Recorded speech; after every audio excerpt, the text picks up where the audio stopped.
America అధ్యక్షుడు Donald Trump తన truth social అకౌంట్లో ఒక కీలకమైన ప్రకటన చేశారు.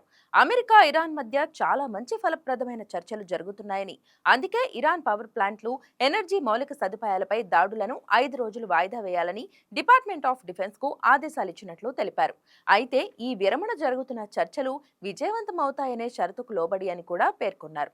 ఇక ఈ ప్రకటన వెంటనే ప్రపంచ మార్కెట్లను ప్రభావితం చేస్తుంది. చమురు ధరలు తగ్గాయి, స్టాక్ మార్కెట్లు కొంత కోలుకున్నాయి. అయితే కొద్దిసేపట్లోనే రెండు పరిణామాలు ఈ ప్రకటనను ప్రశ్నార్థకం చేశాయి. ఒకటి, ఇరాన్ విదేశాంగ మంత్రిత్వ శాఖ టెహ్రాన్, వాషింగ్టన్ మధ్య ఎలాంటి చర్చలు జరగలేదని స్పష్టంగా తిరస్కరించింది. రెండు, ట్రంప్ ప్రకటన చేసిన కేవలం 40 నిమిషాల్లోనే ఇజ్రాయెల్ డిఫెన్స్ ఫోర్సెస్ టెహ్రాన్లో కొత్త దాడుల పరంపర ప్రారంభించింది. దీంతో యుద్ధం మళ్లీ మొదటికొచ్చింది. ట్రంప్ ఒక వారం క్రితమే ఇరాన్లో ఎవరితో చర్చలు జరపాలో తెలియదు, అసలు నాయకత్వమే లేదని ప్రకటించారు. అదే వారంలో 48 గంటల అల్టిమేటం ఇచ్చారు.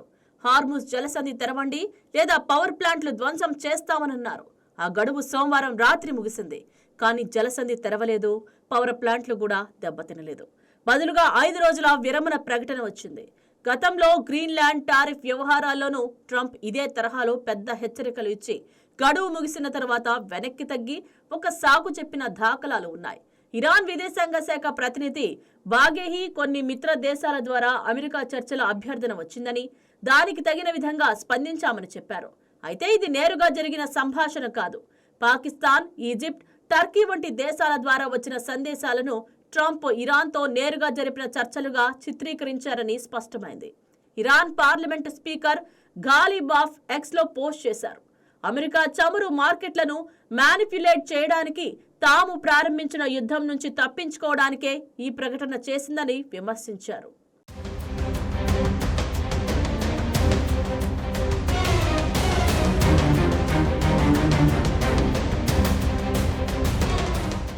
ట్రంప్ ప్రకటన వెనక ఇరాన్ విదేశాంగ మంత్రి 2 కారణాలు చెప్పారు.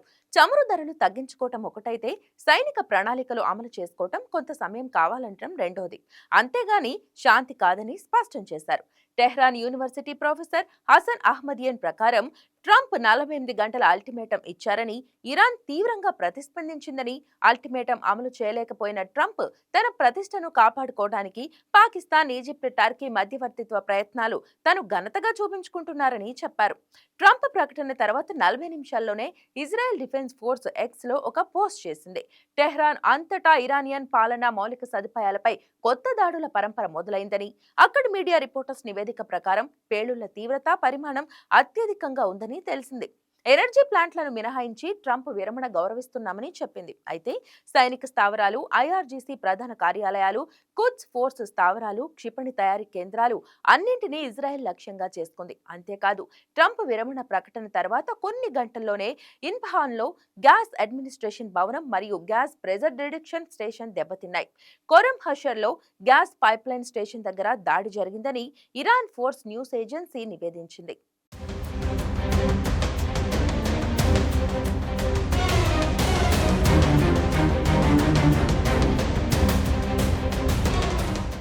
ఈ యుద్ధం ఇజ్రాయెల్, ఇరాన్ మధ్య అయినా అమెరికా అత్యధికంగా పాల్గొంటోంది.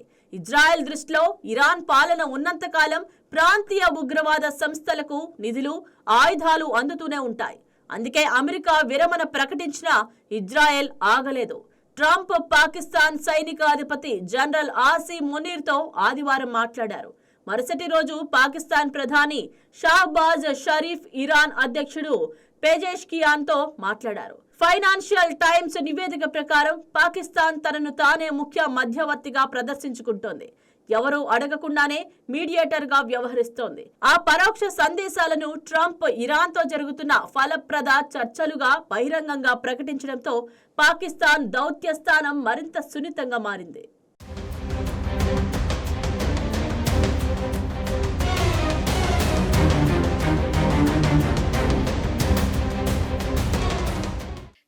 వెనిజులాలో అమెరికాతో రహస్యంగా డీల్ చేసుకున్న నేత డెల్సీ రోడ్రిగ్జ్ లాంటి వ్యక్తి కావాలి. ఇరాన్ నాయకత్వంలో కూడా అలాంటి వ్యక్తిని వెతుకుతున్నారని చెప్పారు. అంటే ప్రస్తుత ఇరాన్ పాలనను మారిస్తేనే శాంతి సాధ్యమని అమెరికా భావిస్తోంది. అయితే ఇరాన్ పాలకులకు తెలుసు, ఒక్కసారి అధికారం కోల్పోతే యుద్ధ నేరాల పేరుతో చట్టపరంగా వారి జీవితాలు ప్రమాదంలో పడతాయని. అందుకే ఈ పాలన చివరి వరకు పోరాడే మనస్తత్వంలో ఉంది. మరోవైపు డీల్ తర్వాత హార్ముజ్ జలసంధిని ఎవరు నియంత్రిస్తారని ఒక రిపోర్టర్ అడిగినప్పుడు బహుశా తాను ఆయతుల్లా అని ట్రంప్ బదులిచ్చారు. అంతలోనే ఆయతుల్లా ఎవరో తెలియదు కానీ అని సమాధానమిచ్చారు. ఇరాన్ అత్యున్నత నాయకుడు ఎవరో తెలియకుండా యుద్ధం నడిపిస్తున్నారని ఈ కామెంట్ స్పష్టం చేసింది. ఇక ఐఈఏ డైరెక్టర్ ఫాతిమా బిరోల్ 9 దేశాల్లోని 40 చమురు సంస్థలకు తీవ్రమైన నష్టం వాటిల్లిందని, ఇది ప్రకృతి వాయువు ఎగుమతులను అనేక సంవత్సరాల పాటు ప్రభావితం చేస్తుందని హెచ్చరించారు. ప్రపంచ నిర్ణయాధికారాలు ఈ సమస్య తీవ్రతను గుర్తించడం లేదని ఆందోళన వ్యక్తం చేశారు.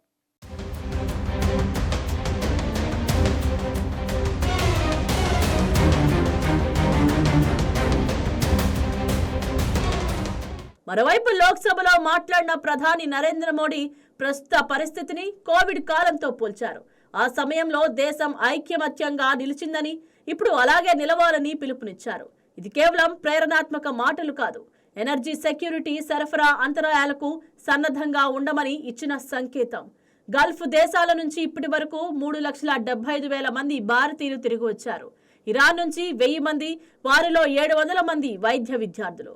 గల్ఫ్ దేశాల్లో ఇంకా దాదాపు 1 కోటి మంది భారతీయులు ఉన్నారు. హార్ముజ్ జలసంధి గుండా వచ్చే చమురు, గ్యాస్, ఎరువుల సరఫరా దెబ్బతింది. చమురు దిగుమతి వనరులను 27 దేశాల నుండి 41 దేశాలకు విస్తరించారు.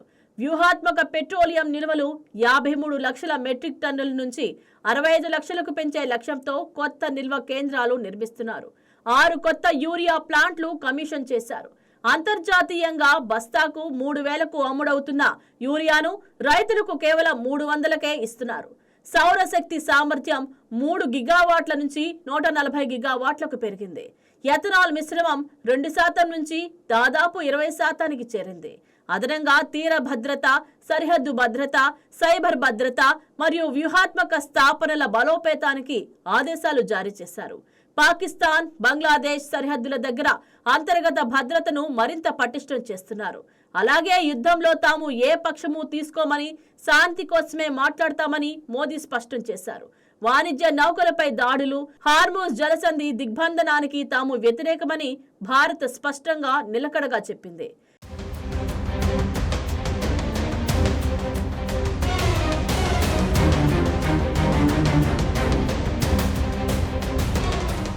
ఈ యుద్ధంలో అత్యధికంగా పరోక్ష ప్రయోజనం పొందుతున్న దేశం రష్యా అని ఉక్రెయిన్ గ్రహించింది.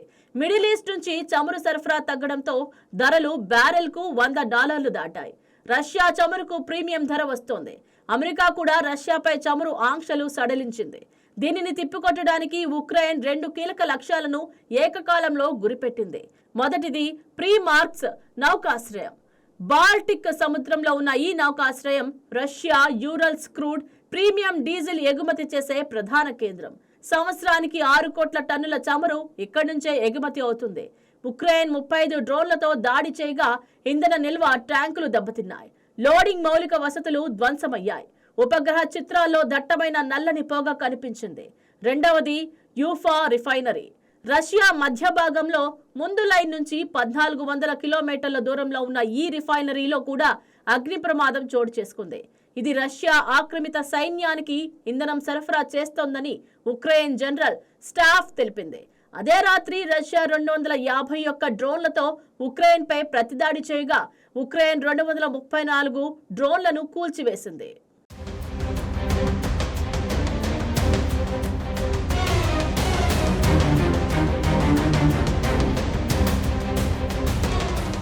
ప్రపంచం మొత్తం యుద్ధం త్వరగా ముగియాలని కోరుకుంటుంది. భారతీయులు శాంతి, స్థిరత్వం కోసం ఏకతాటిపై నిలవాలని ప్రధాని మోడీ సందేశం ఇచ్చారు.